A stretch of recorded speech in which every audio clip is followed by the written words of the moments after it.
All right, I hope you guys are ready to go. Before we jump in though, I do want to cover some of these SEO myths and then also cover how we need to think about SEO, because until you get some of these popular ideas out of your head and kind of reframe how you think about SEO at a high level, it's going to be hard to implement a lot of this stuff and you might be stuck worrying about whether or not it works. And so I just want to cover all of these from the get-go before we move on. So first of all, one myth is that SEO is hard. Right?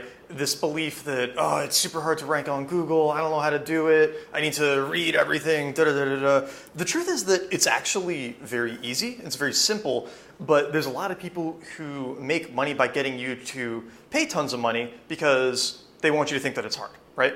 They basically artificially complicate SEO by saying you have to do 10, 20 times more things than you need to do in order to get those rankings that you want. The truth is that you can do probably 1/10 of all those techniques and still get 80-90% of the results, and that's what this course is going to focus on.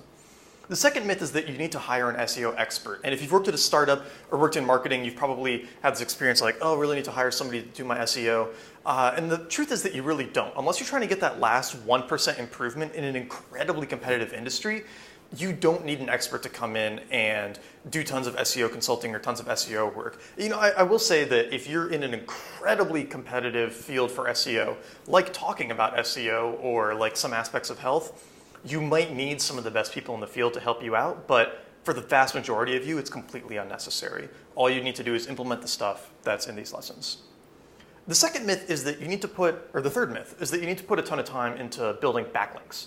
And this is the most popular tactic talked about for SEO, right? That you need to go out and you need to email a ton of people whenever you write an article and say, hey, I wrote this article, I mentioned you in it, it's kind of similar to this other article that you linked to in this other article of yours. Could you please add a link to my article instead of or in addition to that other article? This is really, really popular advice. And the truth is that you don't need to do it at all.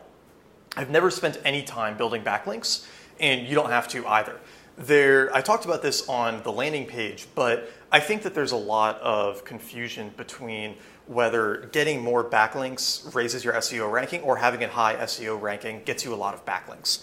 I'm sure that there is some effect of getting backlinks, but I think it's really overstated. And I think Google is smart enough to realize that when a site magically gets 10 additional backlinks overnight, there's probably something funny going on. And they still want to base their rankings off of quality of content and some of the other criteria that we're going to talk about. So I've never put time into building backlinks. You don't have to either. We're not going to cover that at all. The next myth is that you need to meticulously format your website. You know, you need to have the H2s and the H3s just so, and you need to have this width and this amount of bolding and this amount of links out and this kind of keyword density and all of these things. The truth is that as long as your site isn't incredibly complex with lots of JavaScript and jQuery and things flying in from left and right, Google can read it fine. It's really, really good at this. This is their job. They want to be able to read websites. You don't have to conform to these extremely meticulous formatting criteria. And the thing is, we have no idea what those criteria would be if there were any, right? So the best thing to default to is just a simple, easy to read website for humans. If it's easy to read for humans, it'll be easy to read for Google. Next is that you need to focus on keyword density. This is pretty much, unfounded at this point. It was true maybe in the 90s or early 2000s when search engines were just getting started and they could really only rank things based off of keyword density, but it's really not the case anymore. You can even rank for keywords that aren't in your articles, okay? Because that's how good a lot of these search engines are at understanding intent of a query as opposed to searching for the exact words. They know to look for what you're trying to find as opposed to just looking for those words that you typed in. And so what I've seen actually with some of my articles is that I will rank for keywords that weren't in the article at all. And the point of that is that you don't have to worry about keyword density in the slightest. We're going to talk about using keywords in your headlines and building an article around a keyword, but trying to figure out how much you should plug it into an article, totally unnecessary.